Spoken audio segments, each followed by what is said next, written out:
Buenas noches y bienvenidos a Con Otra Mirada. Hoy parece que todo el mundo que no compre el mensaje izquierdista globalista es fascista. Se atreven a disentir, fascista. Se atreve a levantar la voz, fascista. Que además ofende sentimientos de tantos colectivos que son imposibles de nombrar, fascista. De tanto usar y prostituir el término, ya prácticamente nadie sabe qué es exactamente el fascismo, ni mucho menos de dónde viene. Incluso encuadrarlo en su momento histórico sería un gran reto para las nuevas generaciones. Como se suele decir, el fascismo fue derrotado militarmente, pero nunca social o económicamente. Tuvo su origen en Italia, pero en la Europa de la primera posguerra mundial surgieron movimientos semejantes, aunque no idénticos. ¿Qué es lo que hace este movimiento tan especial? ¿Por qué se ha grabado en el subconsciente de toda la sociedad como de ultraderecha? Hoy intentaremos dar respuestas a estas y a otras muchas preguntas. Comenzamos.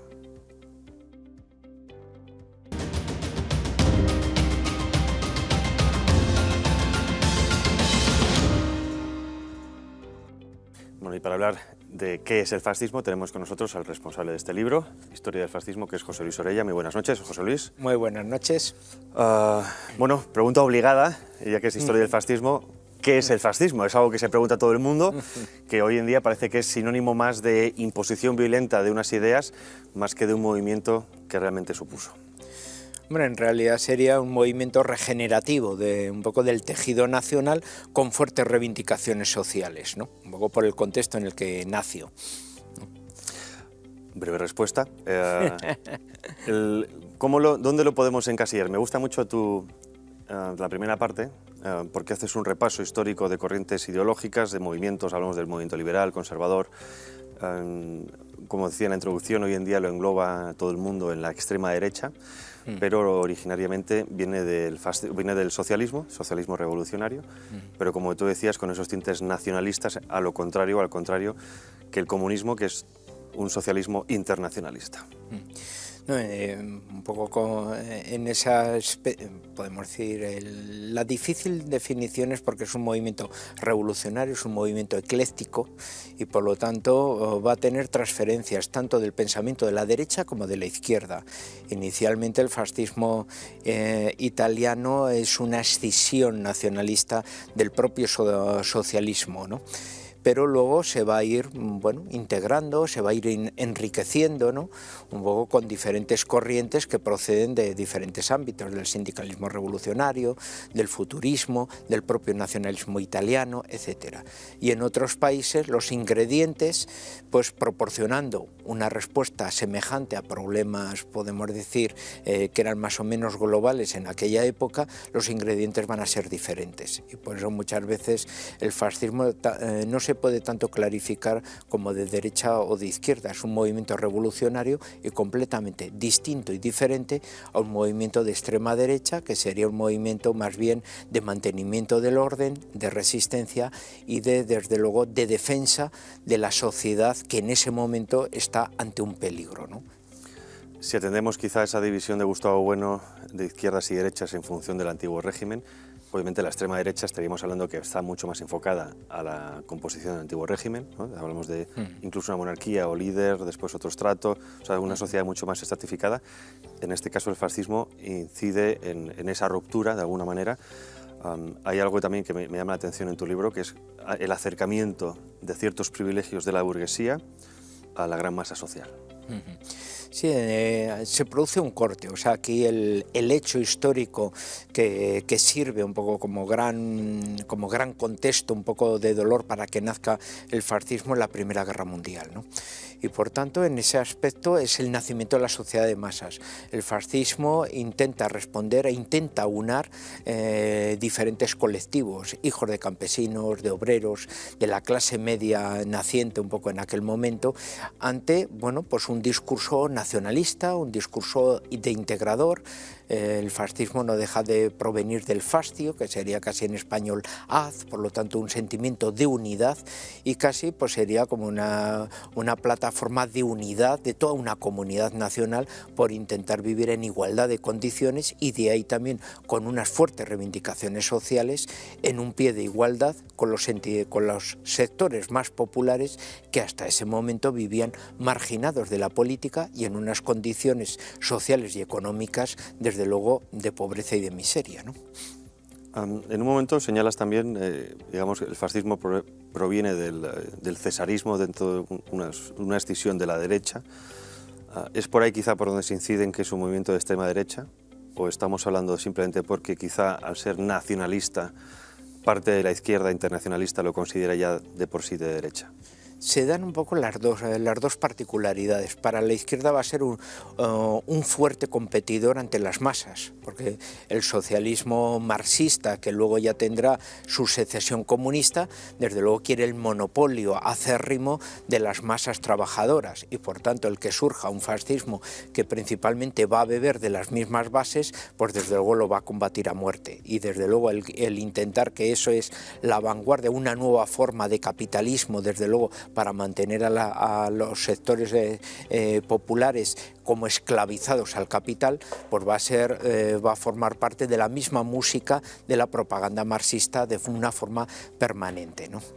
Otra cuestión es diferente, que el fascismo en muchos países va a tener esa componente revolucionaria y en muchos casos incluso con un fuerte ingrediente de izquierdas, y en otros países sí es cierto que va a haber una conquista de esas reivindicaciones sociales, pero por las nuevas generaciones provenientes de la derecha, ¿no? Y entonces ahí sí que se da esa confluencia muchas veces de personas procedentes de una derecha radicalizada que cada vez se va fascistizando, podemos decir, en el discurso y en el programa.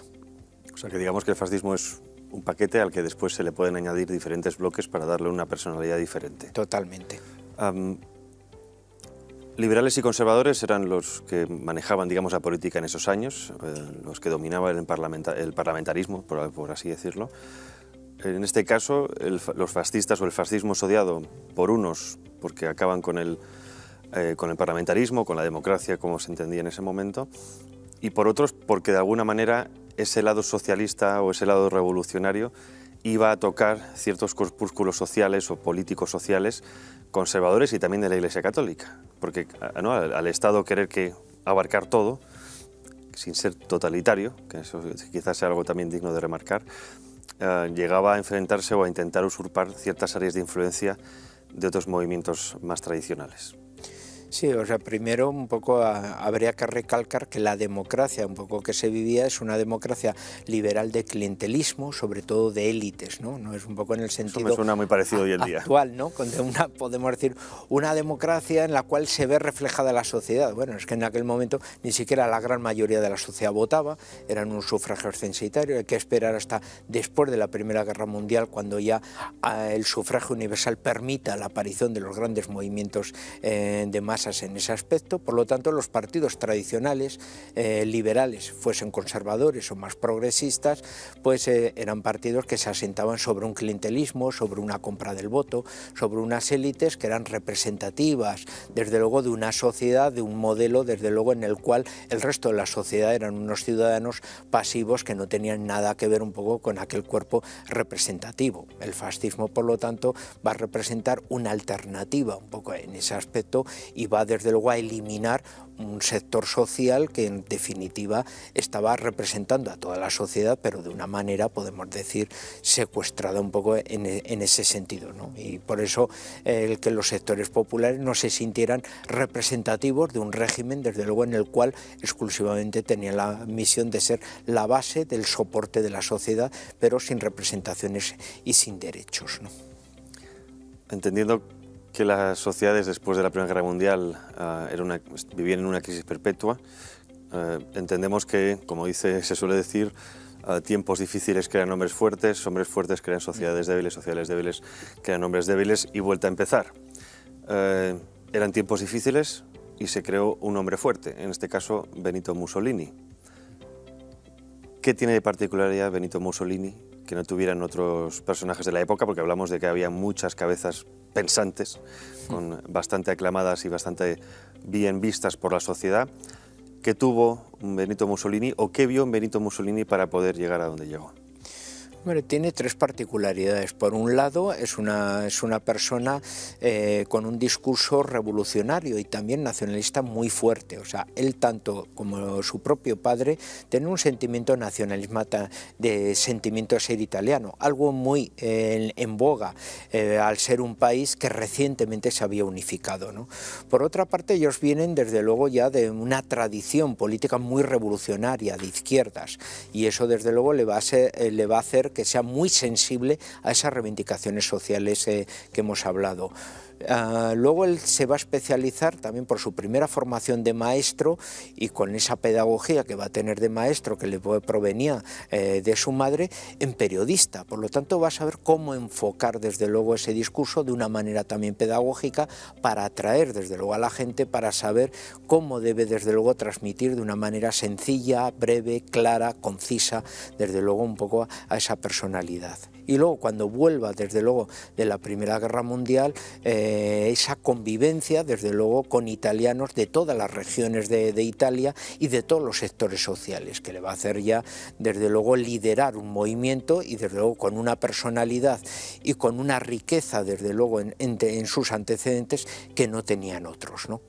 Y también con la particularidad de cintura política. Es una persona que se adapta a las circunstancias y que muchas veces cambia el argumento, podemos decir, según su conveniencia, ¿no?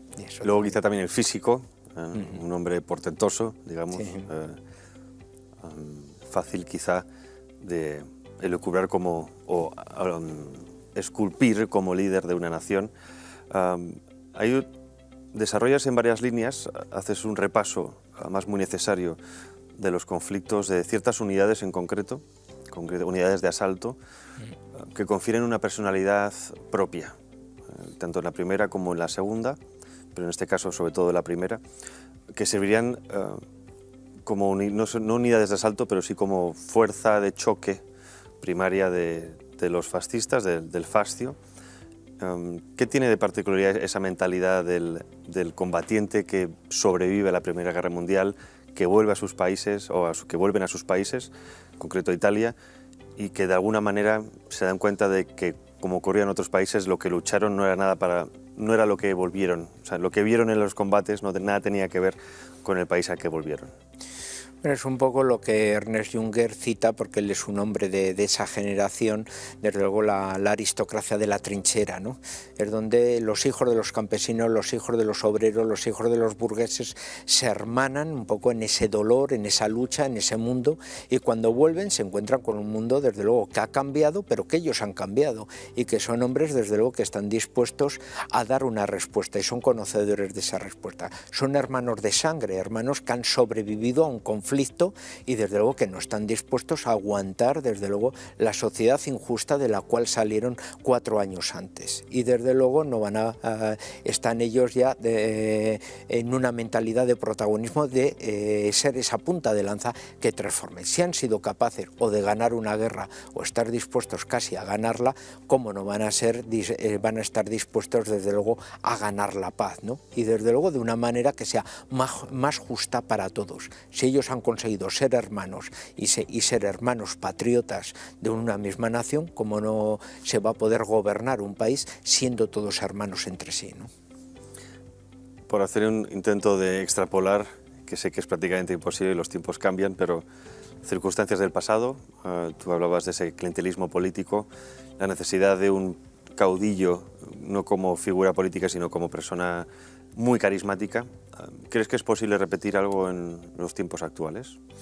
No digo que se repita el mismo proceso, que eso es imposible, sí, sobre todo con la tecnología, pero parece también que, y lo vemos todos los días, hay cierto síntoma de hastío, de gangrena política, ruptura completa entre el pueblo y la élite política y económica.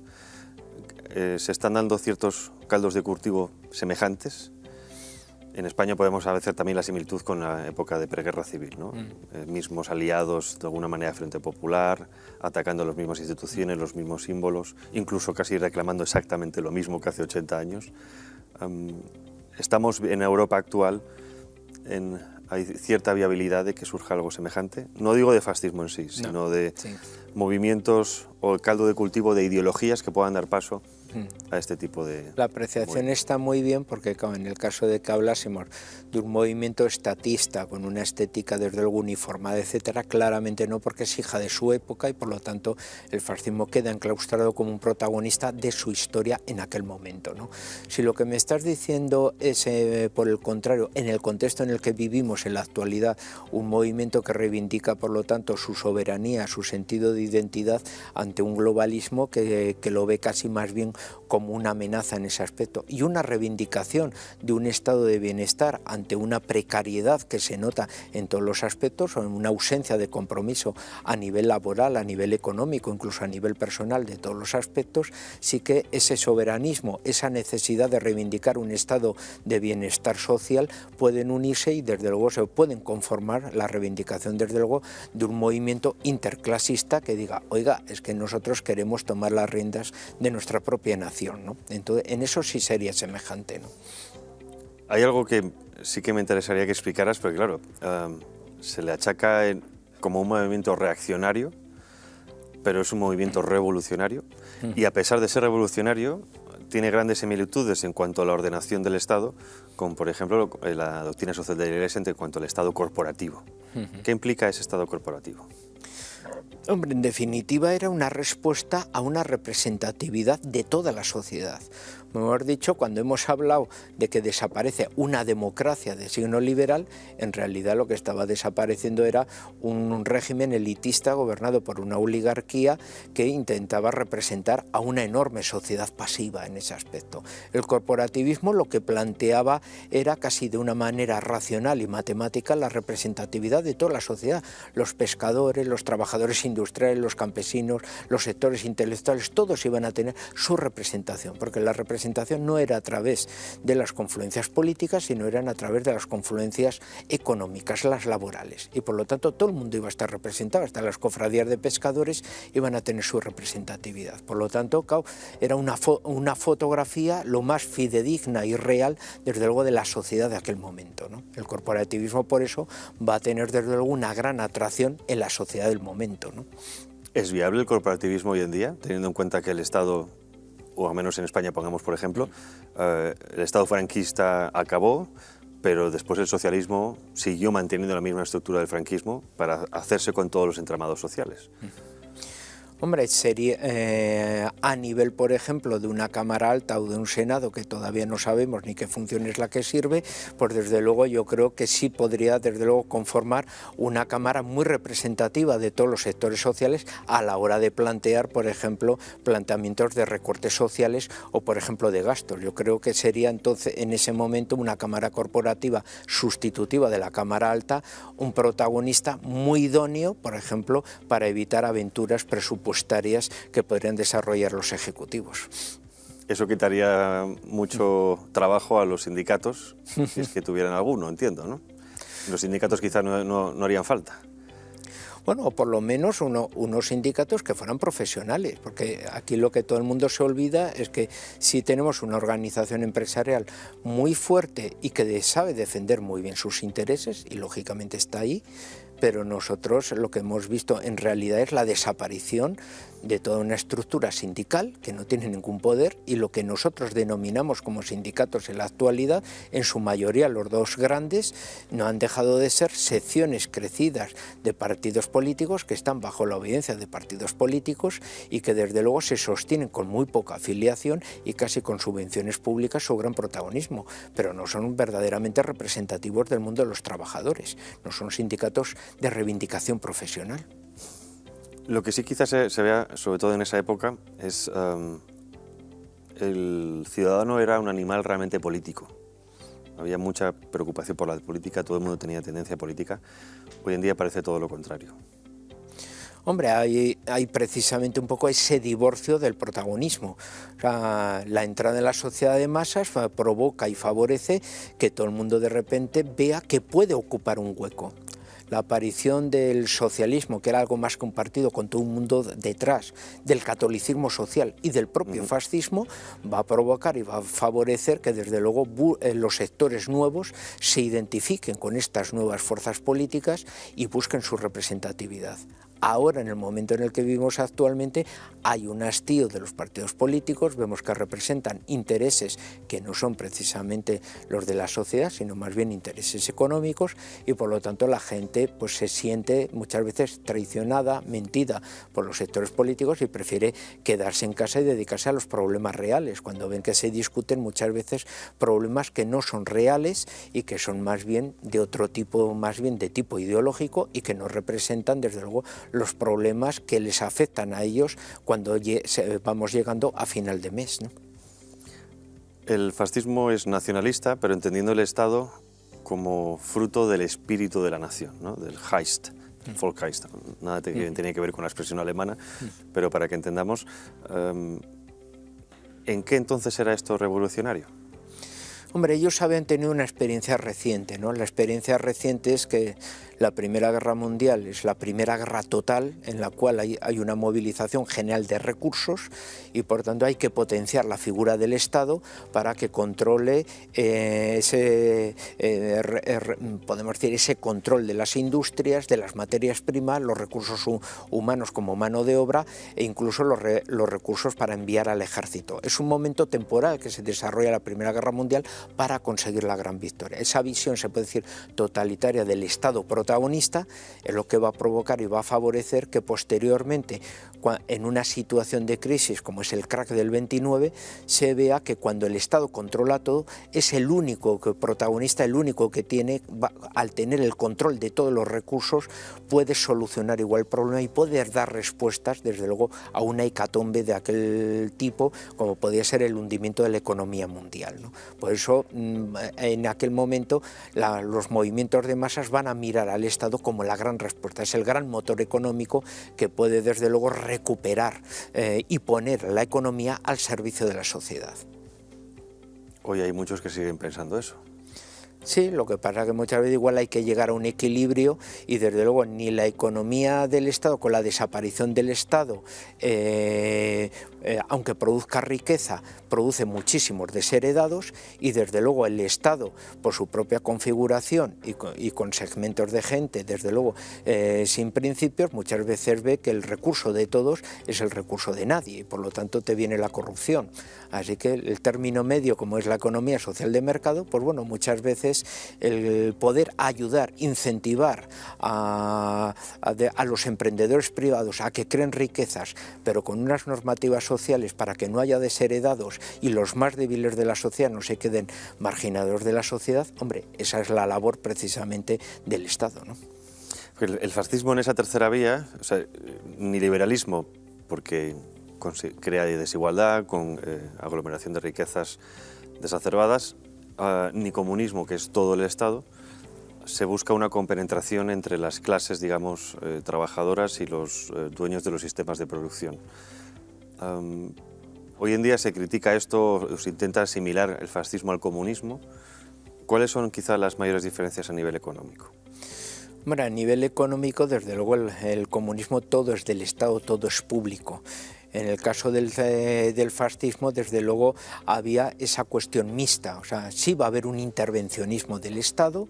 Pero entiendo que en empresas estratégicas. Claro, en empresas estratégicas y también por el momento dado, porque muchas veces si había un debilitamiento y un hundimiento de la iniciativa privada, como pasó con el crack del 29, el Estado se va a tener que meter, por ejemplo, lo que son las obras públicas, pues lógicamente o lo hace el Estado o no. Otra cuestión es que las empresas que se vayan a poner en movimiento sean privadas, pero gracias a la iniciativa del Estado. Entonces ya empieza a mover ya un poco todo lo que va a ser el motor de la economía y empieza a sustentarse todo, ¿no? Entonces sí que se procuraba que el Estado orientase un poco en ese aspecto y luego ya las empresas privadas iban cogiendo su propia iniciativa. Claro, la tecnología o la innovación, por ejemplo, en la aviación, iba a partir preferentemente de las empresas privadas, pero la ayuda y los contratos que permitían que esos empresarios pudieran contratar nuevos equipos para incentivar nuevos modelos de aviones, lógicamente provenía por el Estado.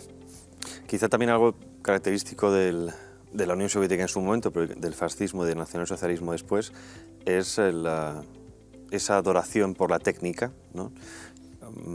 Y lo digo porque, como muchos lo achacan siendo reaccionarios, eran revolucionarios también en esto. hasta el punto de que el fascismo se nutre de ideologías vanguardistas. Hablamos del futurismo, pero también artísticas, corrientes artísticas. ¿Cuáles son así las principales? Por si acaso algún espectador todavía no conoce lo que se supone de las vanguardias culturales. Son rupturistas, entonces por eso, del mismo modo que a nivel político rompen con ese pasado liberal, se puede decir un poco caciquil que se había vivido hasta ese momento, sí, ellos van a tener una nueva concepción del mundo y por lo tanto se van a implicar esencialmente con el movimiento cultural del futurismo y otros un poco de esa misma boga. Gente joven que desde luego rechaza un poco ese pasado reciente y que desde luego son grandes admiradores de construir una nueva sociedad, un nuevo futuro mucho más justo que consideran y creen que la técnica es desde luego esa punta de lanza de esa transformación. Por eso para ellos la motocicleta o el avión casi son símbolos. Es la velocidad, es la frescura, es la búsqueda de nuevos horizontes, es la juventud. O sea, es casi símbolo un poco de todo ello. Es un mundo urbano, es un mundo de modernidad y un mundo desde luego que se está poniendo un poco en progreso. Es la técnica al servicio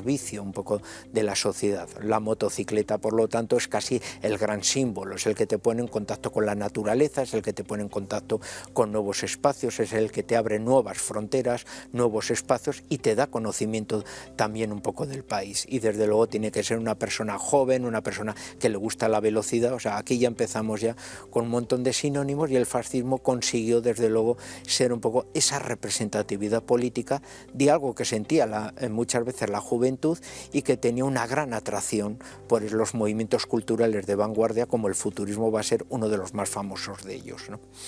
Pero así en contraposición con el nacionalsocialismo, el fascismo venía con un techo conservador. Primero porque, al contrario de lo que supone la gente, Benito Mussolini era primer ministro, o digamos era presidente, el jefe de Estado seguía siendo el rey, y eso le confería un tinte conservador que en principio no tuvo, pero que tuvo que aceptar para ser más aceptado por la masa social, que en ese momento obviamente era mucho más conservadora. ¿Cuáles son los tintes conservadores dentro del fascismo? Hombre, el fascismo lo primero, pues desde luego va a tener una gran entrada del corporativismo y sobre todo por una gran entrada de los propios católicos sociales. O sea, si el catolicismo social llegó a tener más de 109 diputados, más de 25 de ellos se integraron en la fuerza parlamentaria mussoliniana. O sea, hay un gran aporte, era el Partido Nacional Fascista, etcétera, y se integra en el Partido Nacional Fascista. Por otra parte, también la idea de imperio, la idea de imperio italiano, que desde luego Mussolini la hace suya, ojo, ya venía de antes. O sea, ya la propia Italia, un poco de la unificación, quiere crear un imperio, como el resto de los países europeos lo están haciendo. Mussolini lo único que hace es aderezaros, somos los nuevos romanos, estamos creando una nueva sociedad, un nuevo país. Nos enraizamos con nuestro pasado glorioso, que es Roma, pero en definitiva esa idea de imperio es una idea que tenían los nacionalistas italianos o los elementos más conservadores. Por lo tanto, absorbe también un poco toda esa variante. Y luego también el aspecto de familia, ¿no? O sea, el fascismo inicial revolucionario es un movimiento feminista, es el primer movimiento político. Algunos igual les estalla la cabeza con esto que acabas de decir. Está pidiendo el voto para la mujer. Y que, exacto. Claro, y luego y la hace partícipe de muchísimos estratos sociales que antes no estaban. Y va a ser casi el único movimiento que, por ejemplo, tiene caídas mujeres. Todos los movimientos tienen, podemos decir, una especie de santoral laico político, que todos son hombres. El fascismo italiano tiene a Inés Donati, que es una mujer, y se le hace, podemos decir, el culto a la mujer militante, que murió de enfermedad, pero una mujer que salía a la calle, que luchaba con los socialistas a brazo partido, y por lo tanto el hombre y la mujer tienen un sentimiento de igualdad un poco en ese culto, se puede decir, al militante caído, y el fascismo italiano es el único que pone a las mujeres en ese tono de igualdad. Luego sí asume ese concepto de la familia, de la mujer, la gran Madonna italiana, que como bien has dicho, la sociedad italiana es conservadora, y un fascismo institucionalizado, desde luego absorbe, desde luego, y sostiene y defiende, desde luego, las estructuras sociales ya existentes para no chocar con ellas y evitar problemas, desde luego, con las instituciones con las cuales tiene que regirse y hermanarse, como es la monarquía, como es la Iglesia, etc. En España tenemos a Mercedes Formica, anarquista. Luego te preguntaré sobre esa expansión a nivel internacional. Dentro de ese carácter revolucionario también es la técnica, en este caso cinematográfica. A través del Estado musoliniano se crea la Cinecittà, que es la ciudad de la imagen, que no existía en el mundo entero y que incluso puso en gran aprieto a Hollywood. Pues sí, porque es una visión novedosa. O sea, en la Unión Soviética había aparecido el cine, pero como un arma de propaganda para los sectores analfabetos, desde luego de allí, y Mussolini, no digamos que no lo utiliza a nivel propagandístico, también lo va a utilizar, pero sí que hay un mayor abanico de temática de cine, pues sobre todo de cine de ocio, de cine de familia, de cine histórico. Es la época del peplum, es la época del cine de romanos, etcétera. O sea, podemos decir, la gente empieza a sentirse orgullosos de ser descendientes de romanos, pero porque lo ve en la gran pantalla. Y también una particularidad de tener en cuenta: el cine, igual que el deporte, hasta ese momento eran hábitos y costumbres solo de la élite.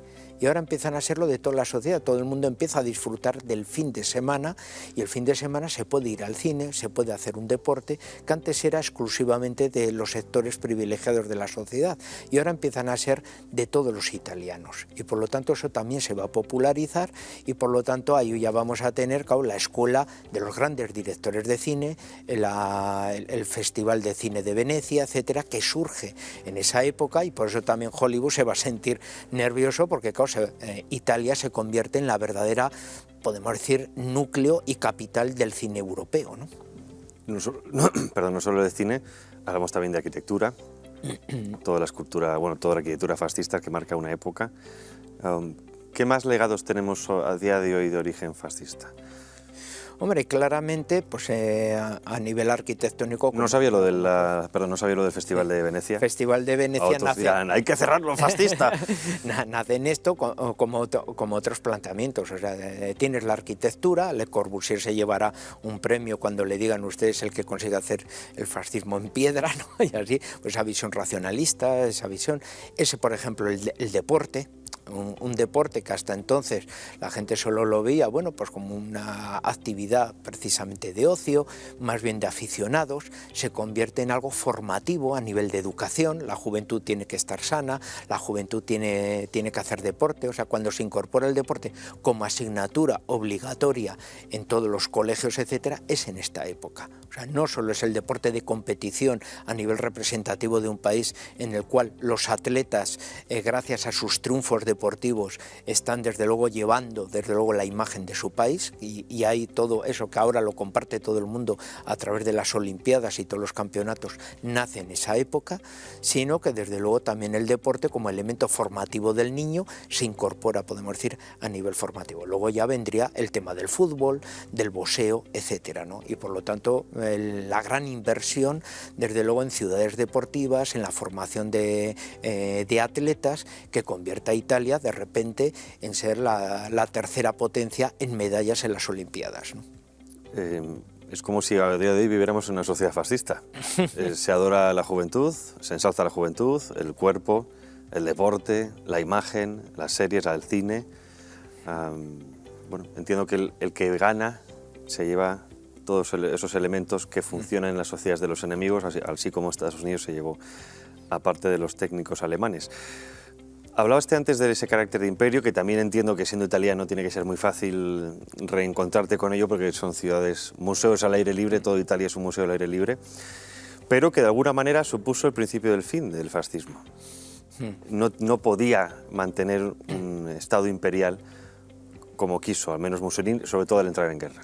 Sí. Italia ya viene de una inercia. O sea, Italia quiere estar al nivel del resto de las potencias europeas. Hablamos de Francia, de Gran Bretaña y por supuesto de Alemania, pero esencialmente está mirando a Gran Bretaña y Francia, que fueron sus potencias aliadas durante la Primera Guerra Mundial.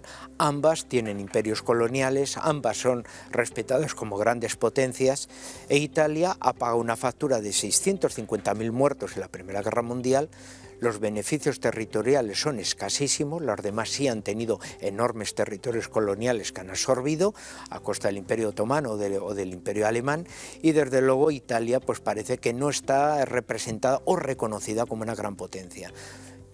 no solo desde antes de Mussolini ya viene esa reivindicación. Mussolini, por lo tanto, pretende situar a Italia como esa gran potencia, pero esa apuesta y la guerra de Etiopía va a significar la pérdida de esas alianzas, va a significar desde luego el estrechar lazos con un país con el cual no tenía simpatías, que era Alemania, porque existía un punto intermedio que era Austria, que ambicionaba a Alemania por su pangermanismo, y que Italia, en cambio, era la única potencia que incluso la protegía militarmente de una posible anexión, ¿no? Curiosamente, el contexto internacional va a cambiar esas circunstancias y va a provocar que Italia, finalmente aislada internacionalmente, acabe siendo una aliada de Alemania y se meta en una guerra que desde luego le va a ser nefasta, ¿no? A nivel internacional influye en algunos regímenes, pero que parece ser que ninguno exactamente fue como el italiano. Muchos, sobre todo, estaban contaminados, por así decirlo, de ese conservadurismo presente en sociedades más tradicionales. Entonces, no sé, cuando digo, perdón, porque sí, a día de hoy se habla mucho de los fascismos, como para englobar a todos los movimientos, las fuerzas del eje principalmente a nivel europeo, pero eso no es correcto históricamente hablando.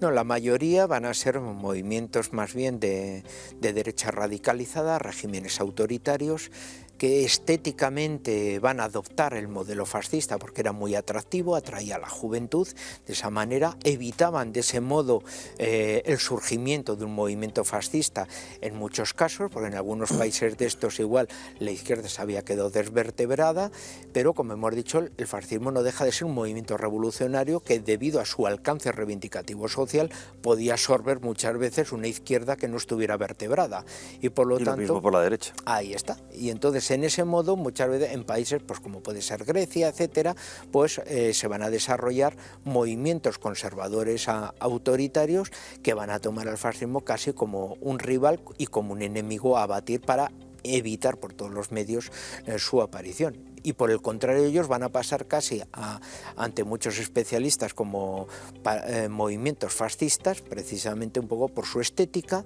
e incluso por que algún líder fascista pues, formó parte de la administración un poco de esos regímenes que eran más bien conservadores. También habría que ver qué tipo de países, porque en algunos de los países únicamente casi se podía dar de una manera masiva, bueno, pues un movimiento conservador autoritario en aquel momento, ¿no? Como hemos dicho, el fascismo va más bien en sociedades desarrolladas, ¿no? ¿Podemos decir que el fascismo es más de base de izquierdas o de derechas? Sé que esto no es correcto, porque es indefinible bajo estos dos parámetros, pero como hoy en día todo el mundo dice, no, fascismo derecha o extrema derecha y comunismo extrema izquierda. Hombre, pero claro, no es una línea plana. El fascismo, para ser un movimiento de masas reivindicativo y esencialmente revolucionario, tenía que tener especialmente una base urbana, preferentemente industrial, etcétera, igual que la izquierda.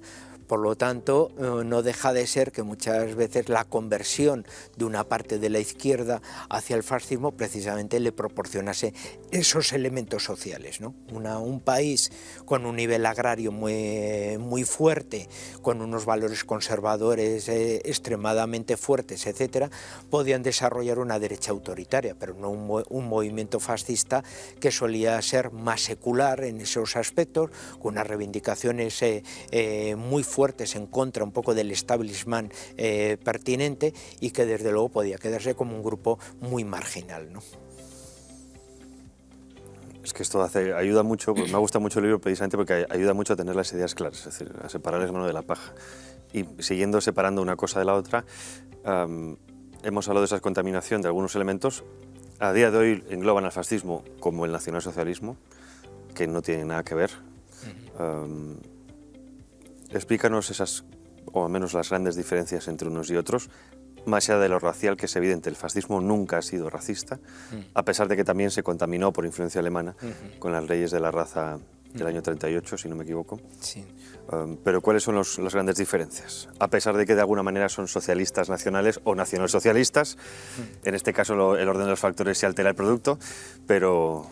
Bueno, Adelante. son movimientos nacionalistas que intentan responder casi a problemas similares, por eso se les tiende a ver como en líneas paralelas y desde luego como movimientos hermanos. Como bien has dicho, son desde luego de graves diferencias, ¿no? O sea, el fascismo es muy vanguardista en todos los aspectos, el nazismo por el contrario tiene una raíz desde luego mucho más implicada en ese nacionalismo romántico, se podría decir casi un poco en esa tradición, que incluso algunos especialistas han definido como una especie de movimiento contrarrevolucionario tecnicista, ¿no? Son amantes de la tecnología, de la técnica, pero con un pensamiento que lo que intenta es por todos los medios borrar la existencia de una revolución francesa y volver a una situación desde luego más acomodada a como era un poco el discurso que en aquel momento interpretaban anterior a la Revolución Francesa, ¿no?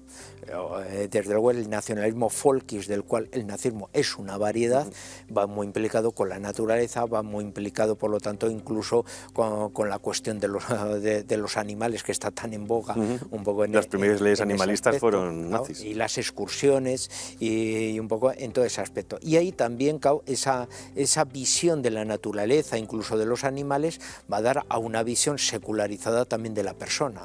No todas las personas son iguales, creen en un determinismo biológico y por lo tanto, en vez de en una lucha de clases, en una lucha de razas. Y por lo tanto, claro, no hay una visión, una cosmovisión cristiana como sí podía haberla en movimientos, podemos decir, de signo fascista, que el nazismo en ese caso, podemos decir, lo tiene mucho más difícil, ¿no? Está muy marcado por su origen folkis, un poco en ese aspecto, ¿no?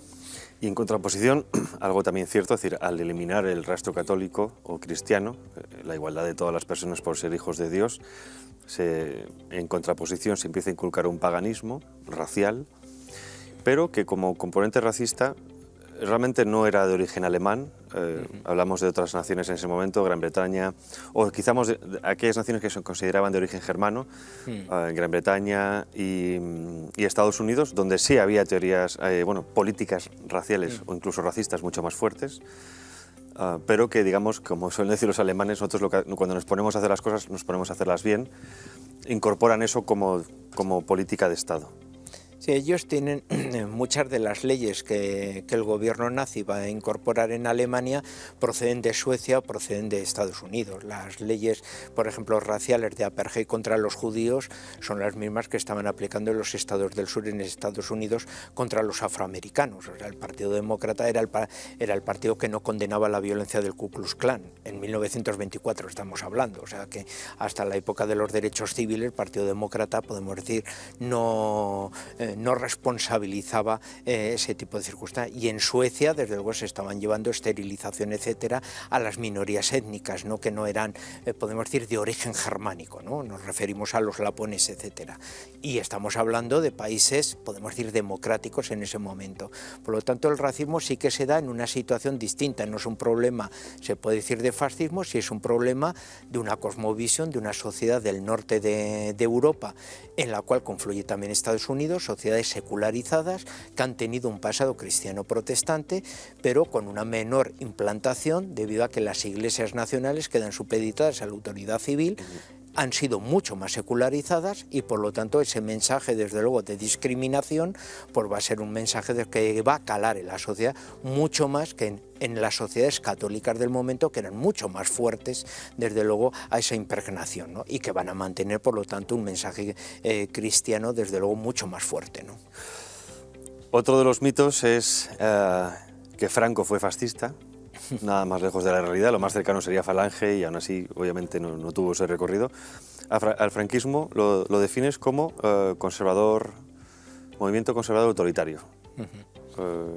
¿Qué diferencia hay entre un movimiento conservador autoritario y el fascismo? Lo digo para quitarnos ya este debate estúpido. Bueno, el franquismo desde luego va evolucionando con el tiempo, son casi 4 décadas, pero no deja de ser una coalición de todas las familias derechistas del momento que ganan una guerra civil. Franco es, podemos decir, un árbitro de las circunstancias, no deja de ser hijo de su momento, o sea, es un militar nacionalista, postulado por un conservadurismo, ha sido adjunto al al ministro de Defensa, que había sido José María Gil Robles en ese momento, un ministro católico social, el líder del principal partido de la derecha, y por lo tanto los primeros años bajo su liderazgo no dejan de ser los gobiernos representativos, desde luego con ministros de todas esas familias, en las cuales hay regionalistas catalanes, hay monárquicos, hay carlistas, hay falangistas, pero los camisas viejas, que podían tener un cierto pozo,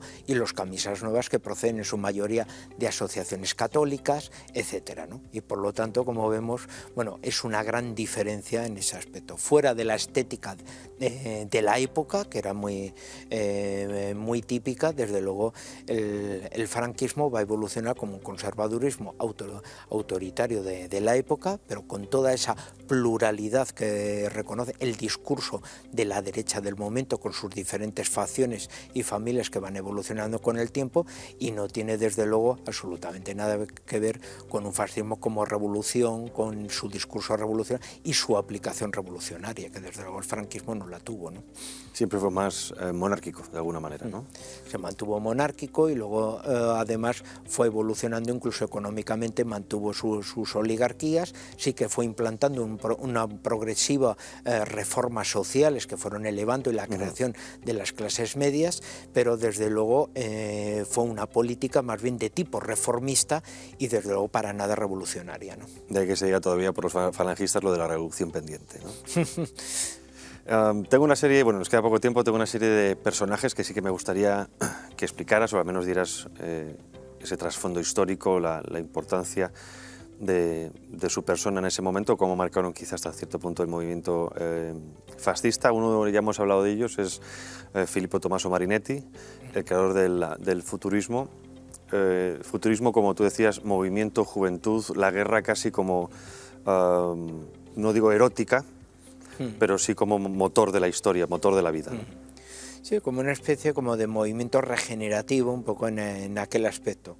Que ver que aunque a nosotros ahora nos pueda parecer eso, bueno, pues una cierta barbaridad, y más por los conflictos en los cuales estamos viviendo, sí que en aquel momento, incluso en los movimientos historiográficos y todo, se apelaba muchas veces a la guerra y desde luego pues al conflicto, podemos decir, como algo heroico, ¿no? Entonces hay que tener en cuenta que hasta que llega la Primera Guerra Mundial, la guerra era vista, se puede decir, de una manera muy positiva. O sea, cuando se describa la guerra como, podemos decir, como un enorme matadero, va a ser a partir de la Primera Guerra Mundial, por sus características verdaderamente cruentas y la aplicación de los avances de la revolución industrial a nivel bélico, ¿no?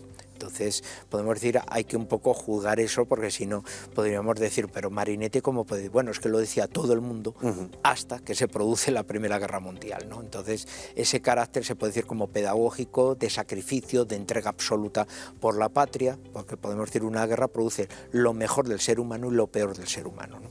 Opino exactamente lo mismo. Luego tenemos a un personaje, que este sí que es un verdadero personaje, que es Gabriel D'Annunzio. Bueno, es un personaje casi escapado de otro siglo, ¿no? O sea, es un artista, uno de los mayores poetas un poco de la época, una persona que desde luego participa en la Primera Guerra Mundial como voluntario, va en avión de copiloto, echando propaganda encima de Viena, desde luego pierde un ojo en ello, tiene adora y lleva una estética y desde luego un discurso nacionalista de unificación de todos los italianos. Tiene un aspecto como un italiano corriente, calvo con barba, pero conquista a todas las mujeres porque el mundo es de los calvos y por lo tanto él, o sea, tiene, desde luego es un hombre que rompe esquemas. Dicen que los calvos es porque tienen mucha testosterona. Acá. Y luego él mismo luego anexiona la ciudad de Fiume de una manera particular. Si el Estado no lo actúa, él mismo lo hará, y entonces es combatiente. Y además la mantiene durante mucho tiempo. Y la mantiene durante varios años hasta que ya se produce esa anexión, incluso escribe una carta de Carnaro y Fiume se convierte en una especie de principado italiano casi de la época del Renacimiento, en pleno siglo XX, con una modalidad desde lo política en la cual van conviviendo desde sindicalistas revolucionarios que se presentan allí y están a sus órdenes, hasta arditis católicos que van con un padre dominico y que se presentan allí. Es la unificación, se puede decir, un poco de los sentimientos de los más rebeldes e irredentos italianos italianos, desde luego, bajo la figura de un poeta que en realidad casi es un príncipe de Medici fugado de su tiempo, ¿no? Son figuras cuasi anárquicas, ¿no? Que rompen los moldes de izquierdas y derechas, porque No, ahí se muestra que da igual la ideología, la corriente. Todo el mundo se sentía un poco liberado de ello. Lo que pasa que también D'Annunzio no dejaba de ser el genio de un artista absolutamente desordenado y no podía, desde luego, convertirse en un rival de Mussolini en ese aspecto, ¿no? Mussolini no dejaba de ser un periodista y maestro con una visión, desde luego, organizativa de liderazgo y caudillaje de una masa que D'Annunzio, desde luego, la podía tener un día, pero al día siguiente ya se la había olvidado, ¿no? Y luego, obviamente, que la diferencia de edad, D'Annunzio era mucho mayor. Luego, para terminar, sí que me gustaría hablar del considerado quizá ideólogo o quizá uno de los grandes pensadores del fascismo, Giovanni Gentile. ¿Cómo lo definirías? Porque algunos dicen que sí, que es ideólogo, otros que no. Hombre, no cabe duda que el principal ideólogo, desde luego, es Mussolini por ser el fundador, pero Giovanni Gentile, por ser en aquel momento, él se había incorporado como independiente al gobierno de Mussolini, y luego ya es cuando se integra, es uno de los filósofos de mayor calado en aquella época. Desde luego, su formación, su discurso hegeliano, etcétera, es el que va a dar forma, es el que va a introducir substancia en el fascismo. Cuando esa sustancia puede provocar choques con algunas interpretaciones, por ejemplo con el mundo católico, es cuando Mussolini aprovecha su práctica para decir, bueno, el fascismo es católico porque lo digo yo, y yo he fundado el fascismo, se acabaron los problemas. Entonces, él, por lo tanto, zanjaba muchos de esos problemas que podían ir igual adaptándose y que, desde luego, decían, bueno, siguiendo la corriente, Giovanni Gentile siempre va a ser, desde luego, el gran referente, porque en torno a él se formará esa Academia de Italia y va a ser el puente y que, gracias a su prestigio, que gran parte de la intelectualidad del momento, desde luego, bueno, conforme ese servicio, no diría al fascismo, sino a Italia, pero gracias, desde luego, a que había un gobierno en aquel momento de esos tintes que va a haber en la cultura, desde luego, el gran estandarte de la italianidad en el mundo, ¿no? Pues José Luis Orella, se nos acaba el tiempo. Muchísimas gracias por estar aquí con nosotros. Enhorabuena de nuevo, si no te las he dado en el programa, por este libro, Historia del fascismo, de Editorial Secotia. Merece verdaderamente la pena.